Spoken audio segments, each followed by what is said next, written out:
दोस्तों हम सभी जानते हैं कि प्रोक्रास्टिनेशन एक बहुत ही खराब आदत है और इसके बहुत सारे डिसएडवांटेज है, लेकिन ये तो एक इविल हैबिट है ही। इसके साथ साथ ये 4 ऐसे बैड हैबिट दे जाते हैं जो इससे भी खतरनाक है। और आज की वीडियो में हम उसी 4 इविल हैबिट के बारे में बात करेंगे। इसीलिए ज्ञान की बात को अच्छे तरह से समझने के लिए वीडियो को लास्ट तक देखना, तभी आप इसे अच्छे तरह से समझ पाओगे और अपनी टालने की आदत की हमेशा के लिए अपने लाइफ में से बाइकआउट कर पाओगे।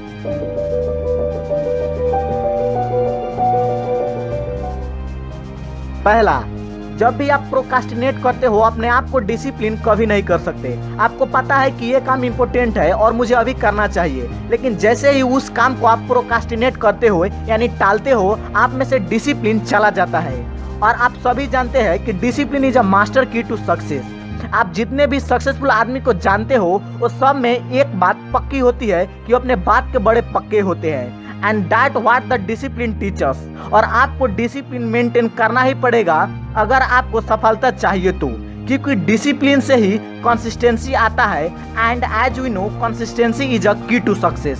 दूसरा, जो टालने की आदत है वो हम सबको स्ट्रेस देता है। जैसे कि मान लो आज के दिन खत्म हुआ और जो आज की काम है वो आपने किया ही नहीं, तो जब भी आप कभी भी एकांत में बैठोगे तो आपको दिमाग में ये नॉक करेगा कि आपने कुछ गलत किया और आपके अंदर एक गिल्ट रहेगा और यही से आपकी चिंता शुरू होगी। और इसके साथ साथ जो आज की काम है वो कल में ऐड हो गई, और जैसे ही आपके पास समय कम है और काम ज़्यादा, तो उस काम को आप बोझ के नजरिए से देखने लगते हो और चिंता और ही बढ़ता जाता है। और इसका तीसरा सबसे बड़ा डिसएडवांटेज ये है कि ये आपको बहाने बनाना सिखा देता है।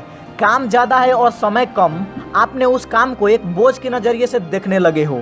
अब आपको वो लगेगा कि वो काम मुझसे नहीं होगा और आप उस काम को ना कर पाने की तरह तरह की एक्सक्यूजेज देने लगोगे। मुझे बताने की बिल्कुल ज़रूरत नहीं है कि एक्सक्यूजेज हमारी गोल का बीच का कितना बड़ा बैरियर है। एक्सक्यूजेज सुनने में और बनाने में जितना ही अच्छा क्यों ना लगे, पर एक ये भी कड़वी सच्चाई है कि नो ग्रेटनेस आज ever achieved by making excuses. और आपके साथ भी यही होने वाला है अगर आप में भी बहाने बनाने की आदत है या लग गई तो। Last but not the least, 4वां डिसएडवांटेज ये है कि ये आपको अनप्रोडक्टिव बनाता है। मानो कोई बंदे के पास ना डिसिप्लिन है, तनाव में है, ऊपर से उसके पास बहाने बनाने की आदत, तो क्या वो कभी प्रोडक्टिव रह सकता है? अगर कोई काम करने का मजबूरी होगा तो भी उस काम करने का वो शॉर्टकट ढूंढेगा और बाकी कामों को जुगाड़ लगाता फिरेगा। और आपको एक बात जानना ही चाहिए कि सफलता का कोई शॉर्टकट नहीं होता। अगर आपको वैल्यूएबल पर्सन बनना है तो अपने ऊपर काम करना ही पड़ेगा और मेहनत से गुजारना ही पड़ेगा। मैं लास्ट में फिर से वही कहूंगा कि टालना, बहाना बनाना आज तक किसी को सफल नहीं बनाया है और आप भी कभी भी एक सफल इंसान नहीं हो सकते अगर आप में भी टालने और बहाने बनाने की आदत है। इसीलिए ये जानते हुए कि प्रोक्रास्टिनेशन हमारी जिंदगी को रियून कर रहा है, फिर भी करना ये तो एक गधपन है। I am sorry for using such language, पर सच्चाई यही है।